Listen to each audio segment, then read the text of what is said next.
فعلا العلاقات بقى فيها ترند الايام دي، يعني يعني بقت كلمات كده بتظهر غريبه. يعني مثلا هو بره الموضوع بس انا عايز اقول له يعني عليه.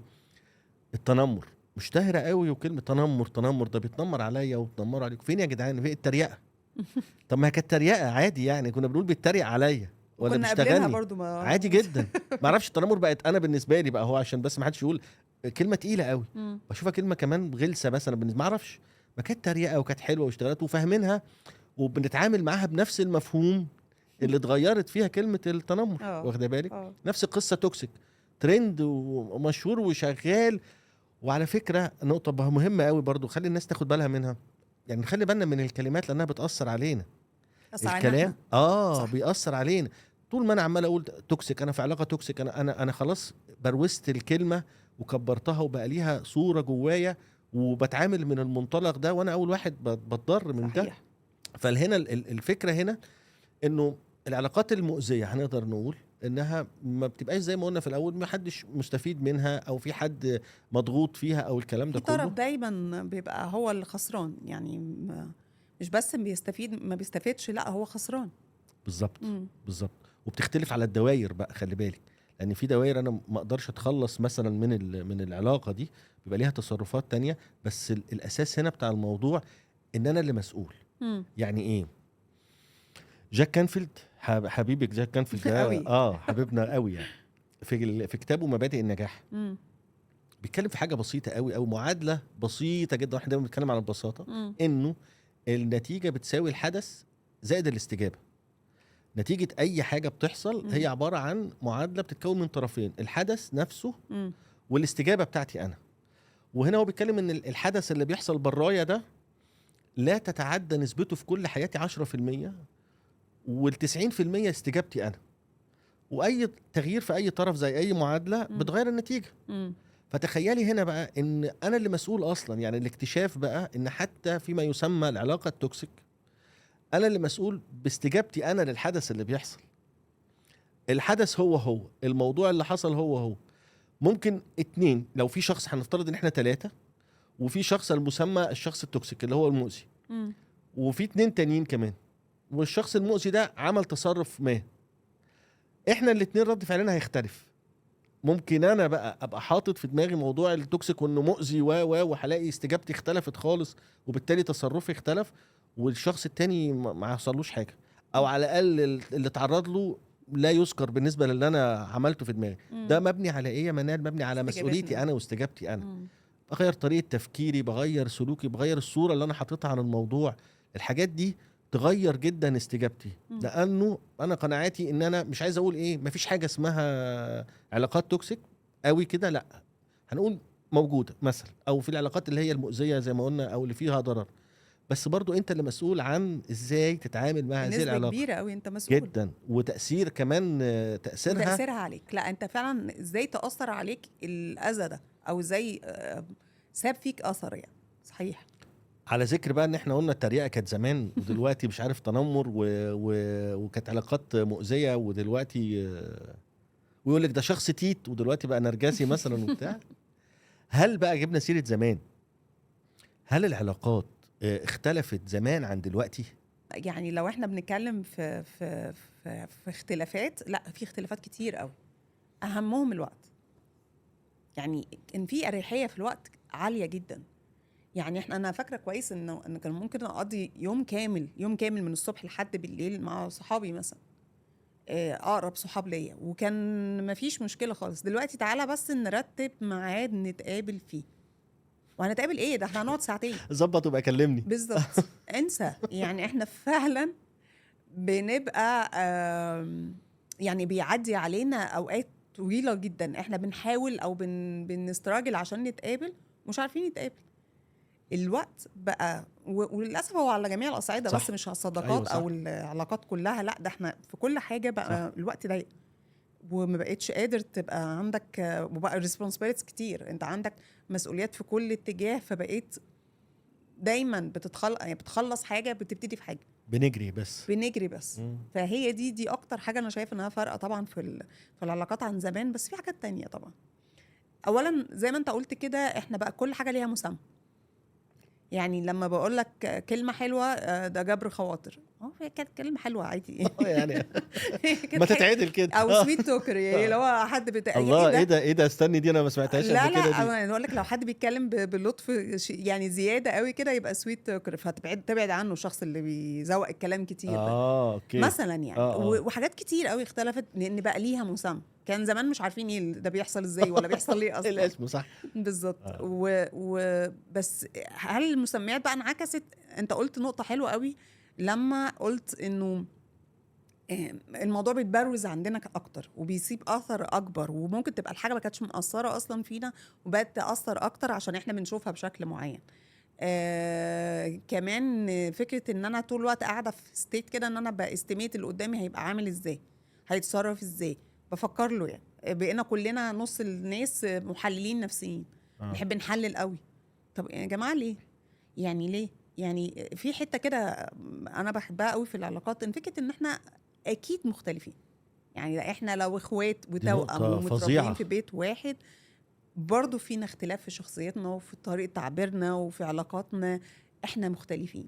فلو النقطة دي ركزنا عليها كده واحنا بنتعامل مع بعض، انا شايفة انه حاجات كتير قوي من تأثير الوضع الحالي هتختفي. برافو عليك يا مهاد، برافو عليك. يعني هبقى مش مركزة قوي بقى مع تفاصيل لا هو مختلف، وانا ليه يعني متوقعة او عندي حتى نظرة انه لا هو المفروض اصله غالبا اصله مين قال كده؟ هو شخص مختلف وبيتصرف بطريقته هو، وانا بقى عليا الاختيار العلاقة قايمة على اتقبل الاختلاف ده واتعامل معايا. لا الموضوع مش مناسبني انا بره. صح. بس لكن احنا اختلفنا كتير عن زمان وبقول انه يعني الاختلاف للاسف مش في صالح العلاقه او مش في صالح العلاقات وقوتها. يعني في ناس يعني بلاش البيت الواحد كان دايما في وقت العيله كلها بتتجمع. دلوقتي هات لي بيت بيتجمع فور شور كل يوم في ميعاد معين. الاسره الواحده. اصل انت قلتي العيله كل يوم، قلت يا لهوي. لا العيله كل يوم، ده العيله يعني. كل شهر دي تبقى كويس. كانوا بيجمعوا طب العيله حتى كمان صح العيله كانت بتشوف بعض. انا يعني لا بقيت شايفه انه انا بقيت اتبسط قوي لما بلاقي عيله بتتجمع اصلا. فاهم يعني؟ بقيت بتبسط جدا، بحس ايه ده، دي حاجه من زمان، دي حاجه من ريحه زمان. فاهم قصدي؟ فالموضوع الوقت واللي حاصل دلوقتي بيأثر في العلاقه. بحس ان العلاقات بقت اضعف بسبب كده. يعني بقت دي كلها عوامل تضعفها او تخليها بقت لود كمان. يعني بقت سبحان الله. حاجه ضغطه اكتر، مش العلاقه بقى اللي بنروح لها لا، والتفاصيل الكتير بقت تخلي العلاقات برضو كومبليكيتد اكتر ومعقده اكتر. ليه يعني؟ ليه اختلفت؟ رغم ان المتاح لينا دلوقتي اعتقد انه الطبيعي يبقى بيزود موضوع العلاقات ويقويها. الوسائل اكتر اللي متاح، يعني الطبيعي انها تعمل ده، تبقى ادوات فعالة اكتر ان احنا نقرب من بعض اكتر. ليه بقول ده؟ برضو انت قلتي زمان والعيلة بتتجمع وكده. تفتكري بقى احنا زمان لما كان حد يجي لنا او نروح لحد زمان نخرج بقى خروجه ورايحين نزور عم، نزور خال او العكس، نضرب الجرس ما نلاقيش حد في البيت. ما نلاقيش حد في البيت. تخيله ممكن الناس اللي تسمعنا دلوقتي هتقول ايه ده، ازاي كانت ناس التليفون انت ما ترن على الموبايل؟ مفيش بقى، ما كانش فيه الكلام ده. فبنكتب ورقه، ودايما معانا ورقه، يعني معانا ورقه وقلم. ده الموضوع بقى، حضرنا ولم نجدكم فلان الفلاني. يعني واخده بالك ازاي؟ أيوة والله. وتتحط كده بقى ايه، نرجع من بره نلاقي في الباب كده زي وصل النور كده مثلا، تقع اول ما تفتح الباب. ونيجي بقى نرجع ونبقى زعلانين قوي بقى لما نشوف الورقه، فاتتنا الزياره حضرنا ولم نجدكم. مش عارف ايه ده، كان جاي عمي جاي ولا خالي جاي. والله كانت حاجات حلوه قوي. انت متخيله الكونسبت ده؟ انه وممكن هنا بقى ده كان رايح في زياره، ونتيجه ما فيش وسائل تواصل كتير ما شافوش بعض، فبعدت المده اللي ممكن يشوفوا بعض تاني او حد فيهم يزور لحد تاني. على الرغم ان ده مش متاح دلوقتي خالص. ممكن يترتب اكتر ويتظبط وبحاجات كتيره قوي وفيديو كول. والغريب ان ما كانش فيها زعل خالص، يعني بالعكس. لا اللي زار ما لقوش زعل ولا ده، لانه ما احنا ما يعني دلوقتي متهيألي حد ممكن يزعل لو حد زاره فجأة اصلا. ده ايه ده؟ وفي حد يزورني اصلا؟ ايه ده وفي ايه؟ يعني والتلغراف والحاجات دي، التهنئه والتهنئه. حد لو نجح ثانويه عامه تلاقي التلغرافات بتيجي، وعدد حروف معينه والعزا برضو عدد حروف معينه وتروح بعد فتره خلاص بعد الحدث ما يكون خلص. يعني ايه، وتواصل وعلاقات وحريصين بقى، وتلاقي حصل او قرا في الجورنال مثلا خبر معين او عارف من وتحتفظ حد. بالورقه بتاعه التلغراف دي ما تجيلك. برافو عليك. زي بقى في درج شهادات. ليها. ايوه دي شهادات، دي جايه تلغراف من فلان هناني ولا عزاني ولا مش عارف ايه، وبتوصل بعد مده. انا اصلا بعرف الخبر بعد مده، ولما بروح اعمل التلغراف بيروح بعد مده، يعني قصه طويله كده ومفيش مشكله. ومفيش محدش مشكله. دلوقتي ده مفيش رنه ممكن او رساله بتتبعت في بس حاجات خلاص، كتير. فلا واتساب هو وخلاص في شكرا. يعني لا، هو كان في حاجات كتير حلوه قوي. وانا بشوف ان الموضوع برضو ليه علاقه بالاختيار. انت اختيارك للعلاقه والشكل والصياغه بتاعتها اللي اتكلمنا فيها، هو ده اللي بيودي العلاقه صح. في اي اتجاه. اختيار وقرارك صح، هما الاثنين قرارك مع بعض واختيارك متزامنين، بالظبط كده. وبالتالي زي ما انت قلتي كده واتفقنا انها متلازمه الاختيار والقرار. وبالتالي هنا بقى لما اتكلمنا في جزء كبير بقى نتكلم عن العلاقات والقريبه والبعيده والمؤذيه والكلام ده كله. فلو حبيت اسالك على حاجه ليها علاقه بالعلاقات اللي مفروضه علينا، احنا ممكن نتعامل ازاي مع علاقه من العلاقات دي؟ بص يا وسام، ما اكدبش عليك، هو احنا طول الوقت بنتعامل مع علاقات او بنضطر لعلاقات بتبقى مفروضه علينا. يعني مش دايما كل العلاقات اللي احنا بندخل فيها بتبقى باختيارنا ومزاجنا وبنقعد نعمل الصياغه اللي اتكلمنا عليها. برافو عليكي صح. يعني خلينا واضحين او صراحه اكتر، انه مش كل العلاقات بتبقى باختيارنا خالص. في علاقات مفروضه علينا، في علاقات كمان علاقات دم ما فيش حاجه ينفع تحلها او تخليها مش دايره قريبه. بس في حلول بتنفع تخليني اتعامل مع العلاقه اللي انا مفروضه عليا دي وانا مش متقبلاها بشكل فعال.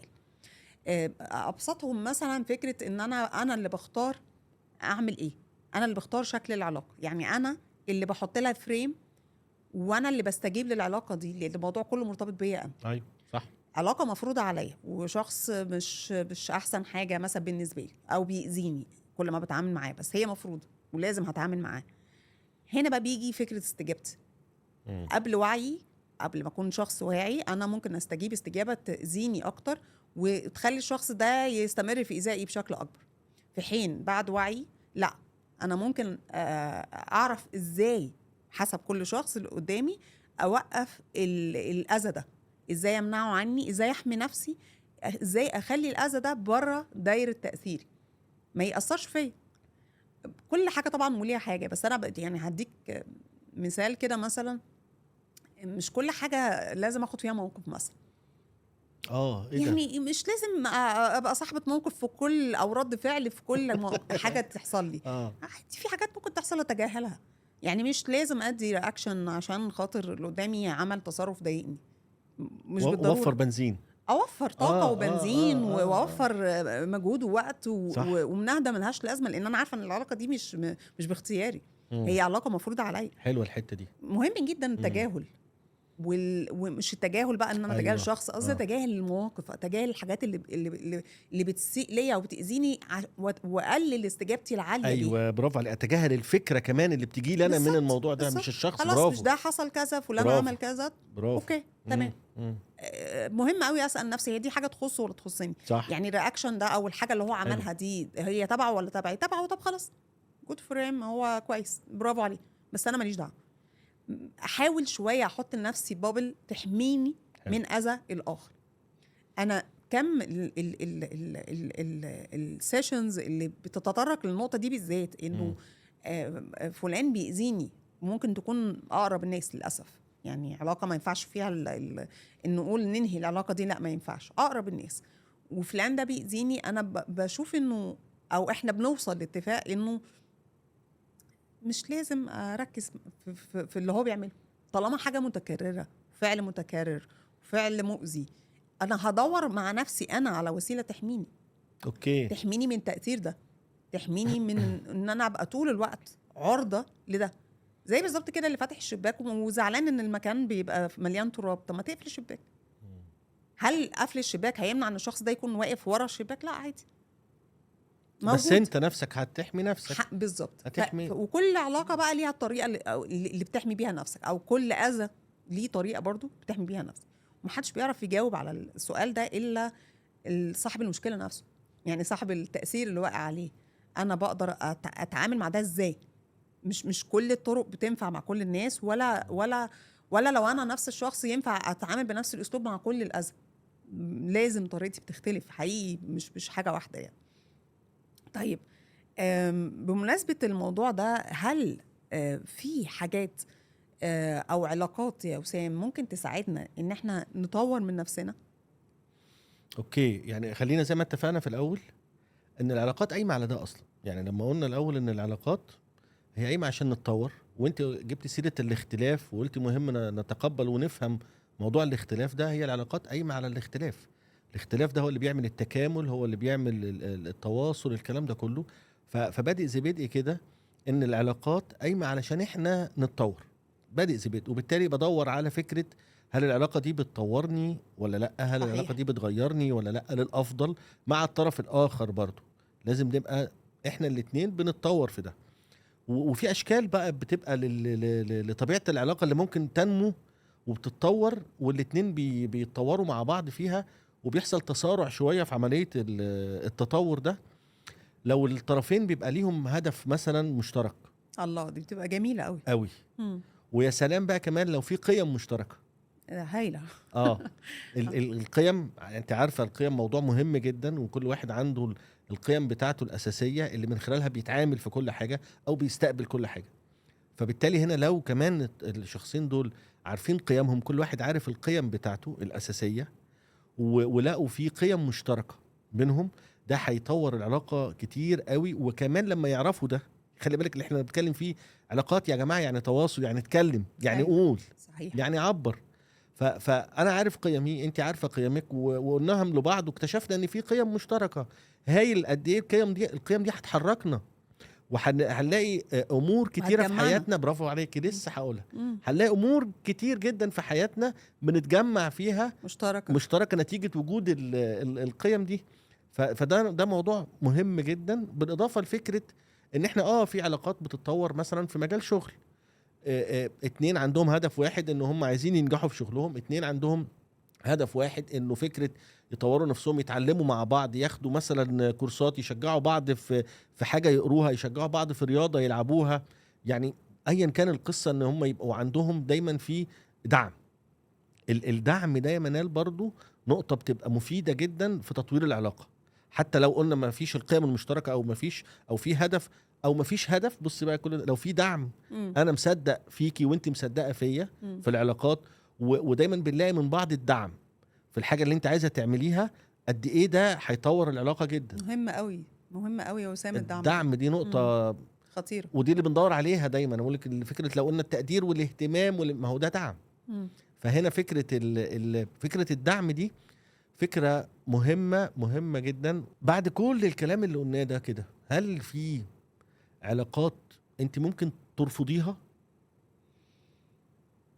لو املك ان انا ارفضها. لا، لو عندي اخويا مش يعني كده، مش مفروض عليا مثلا، وعندي اختيار فيها.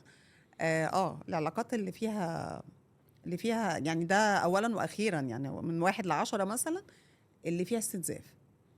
اي استنزاف للوقت، المجهود، للطاقه. يعني ايه استنزاف؟ يعني احنا كده بنقول كلام عكس بعضه. مثلا لما قلت ان العلاقه بتحتاج ان انا مني اوفر وقت ومجهود وابذل فيها وقت ومجهود للشخص، ده كلام سليم جدا. بس العلاقه اللي هتضيع وقت ومجهود على الفاضي بلا هدف، مش عشان تطوير العلاقه، لا، ده عشان نبرر لبعض، عشان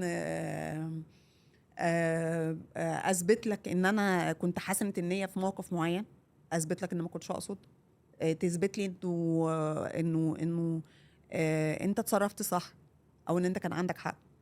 الاستنزاف الكتير ده، الخناقه اللي ممكن، او الاختلاف اللي ممكن يقعد ايام بنتناقش في نفس النقطه ومش عارفين نحل، الحاجات دي بالنسبه لي مرفوضه. يعني واحنا ليه بنعمل كده في نفسنا؟ يعني ليه باختياري ابقى في علاقه انا محتاج طول الوقت ان انا ابقى زيرو تشارج؟ انا مخلصه طاقتي، لاني انا بخلص كل يوم بدخل في نفس الجدال مثلا باختلاف. كل يوم بدخل في جدال. لا، يعني انا بشوف ان دي علاقات، بقول لك الطب يعني بالنسبه لي. في حاجات تانية طبعا، وبرضو مش شرط تكون انا منالي يعني، بس هي بشوف انها مهم. يعني ما ينفعش يكون هو ممكن يكون سبب مش هتقولي ايه؟ هقول لك. يعني ما ينفعش نكون بنتكلم مثلا في قفشات وحاجات بتاعت افلام مثلا، وانت مش على نفس اللاين. يعني بحس ان العلاقه القريبه دي لازم نكون اتنين فاهمين بعض. يعني ايه موقف يستدعي الافيه ده، ارمي ارمي الافيه الافيه تلاقيني تلاقيها. فاهمه، مش عارف بسالك ده يعني ايه، اه تقصد ايه. ده بالنسبه لي ده يعني ممكن انا بالنسبه لي بسميها ايتم اللي معايا، يعني انا مش عايز اي حد يتم يا عم، يا نهار ابيض، خد ودي معايا كده، مش تبقى ده الدنيا كده قفل العلاقه خالص. خالص اصلا، يعني اه ايا كان طبيعتها. يعني وبعدين برضو في ناس برضو تحس ان انت لازم تحس عليها وانت بتتعامل معاها. اوبا، يعني بالراحه. صعب قوي. برضو ما عنديش طاقه اه للاسف لده. اه يعني ليه نحسس؟ ما احنا مفهوم، وحتى الحاجات اللي مش مفهومه ممكن نسال عنها. يعني لو انا اتصرفت مثلا بشكل ضايق اللي قدامي، طب ما تسالني بدل ما تتحسس على لوحدك يعني. برضو العلاقات اللي فيها يعني ما فيهاش هات وخد كده، انا بحس ان العلاقه بتبقى ميته شويه، ما هي ما دي فيهاش بقى، روح. واحد اتنين، بينج بونج. بينج بونج. اه يعني العلاقه المرفوضه بالنسبه لي هي العلاقه الوان واي، اللي هي طبعا ايه طبعا، زي ما انت قلت وهي في منين الاول. علاقه كده؟ فين بالظبط؟ اه انا بشغاله بس انا في اتجاه واحد وانت مش معايا. بحس انه ده صعب قوي. عارفه انت لما قلت استنزاف الطاقه، اه وان ممكن طرف بيحس انه بيستغلني او حاجه زي كده، مم. جت في بالي حاجه. يعني ايه بنقع فيها، اغلبنا بيقع فيها، وبنتخيل ان اللي قدامي بيستغلني. مم. ايه بقى؟ ممكن يبقى في حد مثلا انت بقالك فتره طويله، شهور، ما كلمتنيش خالص ولا اتصلنا ببعض ولا حصل اي حاجه، وتتصل بيا والاقيك وانت بتكلميني ازيك يا وسام عامل ايه وبتاع، بص انا عايزه منك كذا، عايزه خدمه. مهم. فتلاقيني انا بتضايق جدا وبقول ايه ده، هي بعد المده دي كلها وبتدور على مصلحتها وعايزه مني خدمه اه وبتستغلني ومش عارف ايه. بنقع معظمنا بيقع في ده. بس حقيقي لو جينا بصينا للنقطه دي عشان نقدر نفرق بينها ونميزها، يا اخي طب ليه ما تقولش ان هي ما يعني مش لاقي حد غيرك، ما او بتثق فكرتش فيك مثلا، مثلا، ورغم كل او الفتره دي. بتشوفك شخص يعتمد عليه برافو عليكي. وبعد طول الفتره دي انت جيت في بالها، ستيل موجود، صحيح. ستيل حاضر في انها لما اتزنقت في حاجه او الشخص ده محتاج لحاجه، ستيل حطك في الليست اللي الناس اللي تقدر، شايف تعتمد فيك انك عليها تقدر او تعتمد تسالها عليها. او تكسفش تسالها حتى. بالظبط كده. ليه مم. ما نبصلهاش من الحته دي برضو؟ ليه ما نبصلهاش ان ربنا بعت لك الشخص ده دلوقتي عشان انت تعمل حاجه، مم. فتاخد انت مثلا ثواب او تعمل حاجه تفيد بيها هنا غيرك. اعتقد يا وسام الفرق في المنظور برافو اللي انت عليكي. بتبص برافو. يعني عن طريقه للامور. يعني هي هنا بقى اعتقد هو ده الاختلاف، وممكن نفس الشخص يغير المنظور بتاعه. طبعا صح. طبعا يعني طبعا. ممكن ابقى انا كنت ببص بالشكل ده قبل كده، بس دلوقتي انا بقيت عندي وعي اكتر، بقيت ابص الامور بشكل افضل، وليك هو افضل ليك انت قبل ما يكون صح للشخص الاخر اللي صح. اتصل بيك ده. حلو قوي. نيجي بقى كده للكوتشنج طبعا تعالي للكوتشنج بقى. وجلسات الكوتشنج، يلا. وخصوصا جلسات الكوتشنج اللي بتدور حوالين العلاقات. او يعني ما اكدبش عليك، يعني مهما كان التوبيك بتاع السيشن، يعني غالبا بتبقى خابطه في علاقه ما طبعا هي المؤثره، او هي اللي الشخص جاي عشانها عشان ياخد سيشن. واحنا بنشوف نماذج كتير وبنقابل نماذج كتير متكرره بالذات، يعني متضرر بالظبط بالظبط. الشخص متكرره وبتتكرر كتير، والشخص ده هو جاي مش دايما. يعني في مقوله دايما مشهوره كده بيقولوا انه اللي بيجي يروح لثيرابيست او لكوتش غالبا هو اللي بيبقى متضرر، مش بالضروره يعني صح. يعني مش بالضروره، احيانا بيبقى هو منظوره اللي محتاج شويه زي ما احنا قلنا يتغير، فبالتالي حياته تختلف وكده ما يكونش الشخص الاخر يعني هو اللي لازم يكون فيه تغيير، او هو الشخص الاخر هو المؤذي دايما. لا. صح. نموذج كده حضرني دلوقتي بيتكرر كتير، هو نموذج الضحيه او الفيكتيم، الشخص اللي بيشوف دايما نفسه في دور الضحيه. الناس كلها جايه عليا وانا انا غلبان. انا ما حدش بيفهمني، انا ما حدش ليه بيحس يا رب بيا. بيحصل لي كل كده؟ انا شفت كميه ظلم في حياتي وما حدش نصفني. اشمعنى انا؟ امم ولدرجه انه ساعات بيجي داوت كده عند الناس، انه ده انا ممكن يكون ربنا مش بيحبني عشان انا طول مأذية. آه التعامل في الستيت دي انا بحسه ككوتش انت بتبقى التولز بتاعتك لازم تكون متمكن منها قوي عشان تعرف تخترق الشخصيه دي، لان انت بتتكلم مع حد المايند سيت بتاعته مبنيه اصلا على دور الضحيه، على المفهوم ده. على صح. المفهوم ده طبعا. طول الوقت في اي حاجه. يعني انت لو ركزت معاه شويه هتلاقي انه هو في الغالب بيشوف ان هو ضحيه، حتى مثلا ممكن يقول لك ان هو سيء الحظ عشان هو ضحيه برضه. يعني بيسميها مسميات مختلفه. برافو عليك. بس الخلاصه او النتيجه او الاستنتاج انه هو طول الوقت الدنيا جايه عليه. قلت حته حلوه قوي ان الكوتش هنا لازم يكون متمكن في الحته دي جدا، لانه صعب ليه بقى؟ تطلعه بره يشوف أيوة. في المرايه ايوه ان هو مش ضحيه ولا حاجه. برافو عليك. وهنا هو ما عندوش انه مسؤوليه. برافو عليك. ما عندوش مفهوم المسؤوليه ده موجود، كونسبت المسؤوليه ده مش حاضر. فدي هنا بتيجي تبقى صعب جدا. انت بتعمل ديجنج جامد جوه السيشن عشان تطلع بيه تفهمه انه لا تعالى جنبي كده وشوف انه في المرايه اهو انت شخص مسؤول ومش ما كنتش ضحيه طول الوقت، وجايز كمان في بعض الحاجات انت اللي تسببت فيها بنفسك. سببت في اذى لنفسك، سمحت بالاذى انه يحصل لك. انا بشوف النموذج ده متكرر قوي وبيحصل، والتعامل معاه زي ما اقول لك بيحتاج حرفيه عاليه وحساس قوي. لانه انت كانك بتهدله حاجه. اصلك لو قربت منه هتبقى انت كمان جاي عليه. الموضوع فعلا حساس قوي. وهو بيبقى وانت بتتعاملي معاه كمان بيحس ان انت انا ضحيه برضه، وضحيه في كل الاوقات. ايوه. فهي بتبقى شعره فعلا بتبقى انت. برافو عليك. صح. الموضوع ايه ده كمان نماذج يا وسام ممكن تكون كان حاجه انت برضه ممكن جت في بالي لما قلتيها؟ نمط دايما بيتكرر، فكره منظوري انا في العلاقه دي. انا دايما مش حاطط الاخر في المعادله. يعني ببقى دايما انا شايف الموضوع من وجهه نظري، انا شايف الحدث بمنظوري، انا حاطط نفسي بس انا في المعادله، مش واخد بالي ان في طرف تاني وليه شخصيه وليه عقل وليه افكار وليه مشاعر بيطلع منها تصرفات وسلوكيات تانية خالص نتيجه حاجات كتيره قوي مش حاطه في المعادله. وبالتالي هنا يعني هو بقى بيحكم. احنا طبعا بنقول دايما حاجه مهمه جدا في موضوع العلاقات ان ما يبقاش فيه حكم. فكره الحكم دي، الجادجمنت على الواقعه او الحدث او على الشخص ده شيء مضر جدا. هي أسوأ حاجه ان انا احكم على الشخص طبعًا. نفسه. هنا بيحصل الموضوع ده بقى. فكره في باترن او نمط بيتكرر، منظوري حاضر ودايما في حكم على الشخص في الآخر اللي معايا في العلاقة. ودي بتبقى شوية التعامل معاها أخف شوية من موضوع الضحية، لأنه فعلا زي ما قلت موضوع الضحية حساس قوي. إحنا محتاجين ندخل أكتر في الأفكار والمعتقدات اللي عنده ونشوف الحاجات اللي جوه دماغه دي، ويقدر هو بيتخلص منها ويغيرها.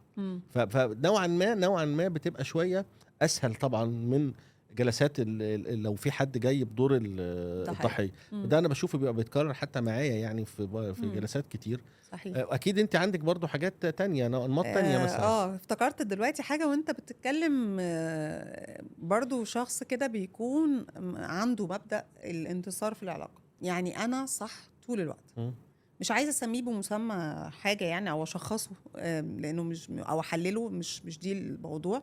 انا بس بتكلم على النهج نفسه. هي فكره انه اللي حواليا طول الوقت هم اللي غلطانين وانا طول الوقت صح. هو اصلا مفيش كده. يعني هو مفيش كده. عادي البني ادم معرض انه يبقى صح بعض الوقت، ومعرض انه يبقى خطأ بعض الوقت، معرض لبعض الوقت انه يكون عنده وعي في اعلى درجات وعيه، وفي نفس اليوم ممكن يبقى عنده في موقف معين يبقى وعيه مش قد كده. صح. عادي جدا. يعني مش عشان انت لا، هو بيبقى شايف طول الوقت انه الحرب قايمه، العلاقه مش يعني بص هي عنده حرب قايمه على فكره ان انا لازم انتصر فيها. مين اللي هيكسب فينا؟ مين اللي هيكسب؟ يكسب بقى اللي هيمشي. يكسب نقاش، يكسب ان انا اطلعك غلطان. فهو ده الضغط اللي انا بقى بقول لك عليه. ان انا اثبت لك انك كنت غلط. اوكي. ده انا شفت ليفل بقى عالي قوي في الموضوع ده. ده هو كمان بيعمل ايه؟ بيستنى عليك ويسيبك تغلط. يا ساتر. ويستنى لحد الاخر عشان يقول لك شفت بقى. عشان هيقول لك بقى من الاول عشان كذا. انا سيبتك تعمل اللي انت عاوزه براحتك. يعني بيعترف عادي عشان اشوفك هتعمل ايه. وادي غلط. الليفل ده احنا ما بنشوفوش كتير في السيشنز الصراحه، لانه هو غالبا ما بيجيش يشتكي، لانه هو في حرب مع اللي حواليه كلهم، ومش مركز يعني انه عنده مشكله. امم. بس بتجي لي الحالات اللي بتتعامل معاه. اه. يعني اللي اوكي. اعمل ايه مع شخص طول الوقت بيتصل لنفسه، طول الوقت بيتكلم عن مجده الشخصي، طول الوقت محتاج يثبت طول الوقت انه صح على طول الخط. كارثه طبعا، يعني كارثه طبعا ان انت تحمي نفسك من شخص زي ده، او انك تتعامل مع شخص زي ده طول الوقت. صعب قوي. عارفه في المبدأ ده قربت شويه انا برضو حاجات شبه التشوهات الادراكيه او المعرفيه يعني. فبلاقي فيه دايما برضو نمط كده، وده بيعمل، احنا بنتكلم حتى في موضوع الانماط اللي بتجيلنا في جلسات الكوتشنج عشان الناس اللي بتسمعنا وبتشوفنا تاخد بالها من ايه الوضع اللي هي فيه، او هي في انهي دور من الادوار دي، وازاي برضو ممكن تغير ده. صحيح. فحاجه تانية بتبقى دايما فيها جزء بارز من المشاكل في العلاقات، فكره ان مفيش مرونه يا منال، يعني ما فيش عدم، يعني في عدم مرونه بين الطرفين، او انا دايما مش ما عنديش حلول، مفيش حل، هو كده. ففكره عدم المرونه ده بيودينا دايما برضو للتشوه الادراكي او المعرفي، اللي هو يا ابيض يا اسود، يا ده يا ده، يا نروح يا ما نروحش، يا ننزل يا ما ننزلش، يا تكلمني يعني يا تحبني يا تسيبني، حاجات شبه كده. ايوه، مفيش مرونه. لا، في دايما في المسطره بتاعت من الابيض للاسود تدرج كبير جدا في صحيح. الالوان. العلاقات بتحتاج مرونه عاليه، هي دي جدا لازم، لانه انت لسه بتقول من شويه احنا بنختلف، وحتى انا نفسي في الموقف الواحد ممكن ما يبقاش نفس التصرف، وحسب السياق وحسب صحيح. ونفس البشريه، اتكلمنا عن كل ده. فلو انا مش مراعي كل ده، اكيد لازم يبقى مش هيبقى عندي مرونه. فبالتالي المرونه مهمه، لان انا نفسي مش انا يوم عن التاني، وبالتالي الطرف اللي معايا مش هو برضو يوم عن التاني. فلما كنتش متبني موضوع المرونة ده، هو ده اللي بيحصل بقى، ان بيجي ما عندوش فكرة المرونة، مش متبني فكرة المرونة، عايز الموضوع يا ده يا ده زي ما قلنا. فبرضو دي بيبقى شوية نوعا ما سهل التعامل معاها، لانها برضو موضوع افكار، وموضوع ليها علاقة بالمعتقدات برضو، يعني لو هي جاية بنفسها عايزة تغير هي دي بقى. ودايما بنقوله انه لو جاي المستفيد او الكلاينت جاي بنفسه بمحض ارادته، انا بقول دايما ده من 60 ل 70% من نجاح جلسه الكوتشنج. صحيح. لان انا عايز تاني هنا المسؤوليه. ايوه بالظبط. انا مسؤول عن ده، ورايح اشوف الحل. صحيح. لو ايه تاني بقى يعني برضو خدتني في الحته دي وانت بتتكلم عن المرونه، انه فكره الاختلاف، تقبل الاختلاف. يعني لو احنا بنتكلم على علاقه ما بين راجل وست، او علاقه اخوات، او علاقه صداقه، ما انا لازم اتقبل فكره الاختلاف. احنا مختلفين، ودي كنا اتكلمنا فيها في الاول. انا ليه دايما مفترض ان اللي قدامي كوبي مني؟ الطبيعه نفسها بتختلف. اولا طبيعه كده مختلفه ما بين الراجل والست في حاجات كتير، لكن كمان حتى لو احنا نفس الجندر، لا، الطبيعه بتختلف. مش لازم يعني عندي اوبشن عظيم جدا ان انا اتقبل الاختلاف ده واقول اوكي ده مناسب ليا، او ارفضه. صح. انا مش الاختلاف ده مش مناسب ليا تماما، بس وامشي. لكن فكره بقى ان انا اقعد والاختلاف مش عاجبني، واقعد بقى احارب في القصه دي، واحارب فيه، وعايز عشان اغيره نغيره ولازم تتغير ومعلش عشان تبقى انا مزاجي ايه ده بالنسبه لي برضو من الحاجات او النماذج اللي بتيجي، وللاسف بيبقى مقتنع تماما ان هو صح. ما هي دي بقى. ايوه انا عارف انه في اختلاف، بس انا مش متقبله. ايوه حضرتك مش متقبله، عايز ايه؟ يعني ايه اللي المفروض يتعمل؟ ما تطلبش، ما تجيش تطلب حاجه في سيشن طالبها من الطرف الاخر اللي هو مش موجود اصلا. صح. وجمال الكوتشنج انك ما بتقولوش يعمل ايه، يعني انت بتساليه فبتلاقي السؤال اللي هو جاي بيه هو المشكله عنده في الاخر، يعني المفروض يجيبه في ايده. طب انا عليك. يعني ما هو ده ما ينفعش. برافو عليك. وافتراض انه الاخر هو اللي عنده الحل، ده اول منظور او اول طريق لانه ما فيش حل. مظبوط. هو انا لو انا بفكر في تغيير في حل، مش في ايدي حاجه، انا مش دعوه. هو المسؤول. لا، هو مش مسؤول. حضرتك المسؤول، والمشكله عندك. انت مسؤول عن نفسك وهو مسؤول عن نفسه. بالظبط. بدليل ان انت اللي جاي تشتكي، يبقى انت في حل، بس ندور عليه.